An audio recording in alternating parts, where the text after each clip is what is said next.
Kalma, Kimi, nagpasalamat kay Paulo sa kanilang naging dinner date.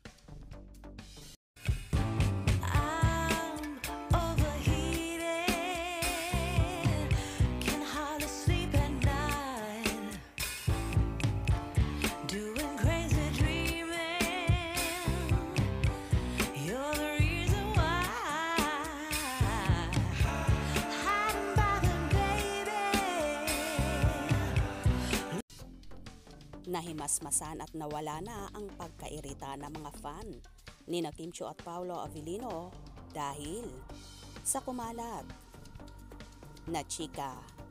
Nakita nga kasi si Attorney Oliver Mueller na dumalaw sa It's Showtime at inusisa ng host kung bakit at kung sino ang dinadalaw niya. Na-mention ang pangalan ni Kim at hindi ngayon nagustuhan ng mga fanay. Sabi nga nila, hindi dapat inaalaw ng management ng ABS-CBN ang ganong chika, lalo na't may teleserye pa sina Kim, Paulo ngayon na ume-ere na nga. Pero agad-agad nga ring nahimasmasan ang mga fan dahil sa paayuda ni Kim ng video na kuha sa birthday dinner ni Garlic Garcia na si Paulo mismo ang may pakana. Nag-post nga si Kimi sa Instagram story niya ng video na kasama si Garlic at ibang staff ng serye nila at syempre kasama nga si Paulo na katabi niya sa table. I will be experiencing the new omakase with you tonight, so yes, it's exciting. Wow! Thanks for me out your host tonight. Special omakase dinner hosted by BMC for Kimi. Parang ikaw nga to, huwag mo na kasali. Kasi birthday mo din to. Birthday nating dalawa. It's for you. Thank you.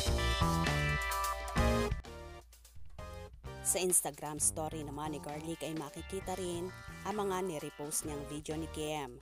Pero may iba pang video na ikatutuwa syempre ng mga Kim Pao fanay. Advance happy birthday to you, dear Kimi, and belated birthday dinner for me.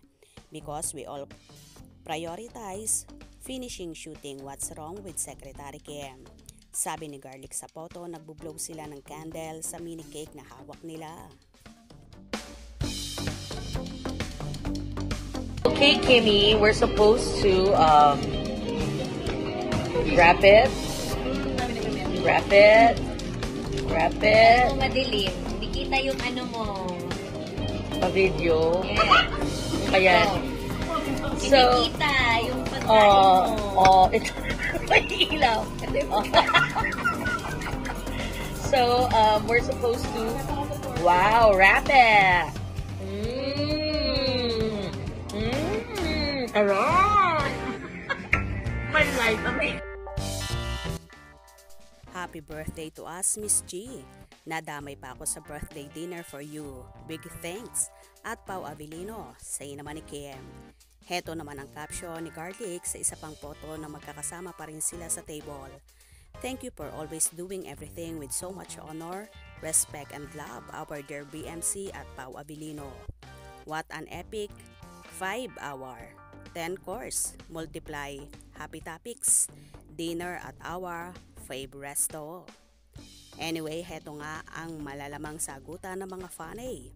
Akala ko ba may alam si Vice sa Kim Pao nyo?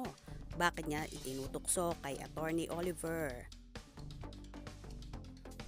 Patawa naman ito, mahilig naman talaga ang manukso si Vice kahit dati pa.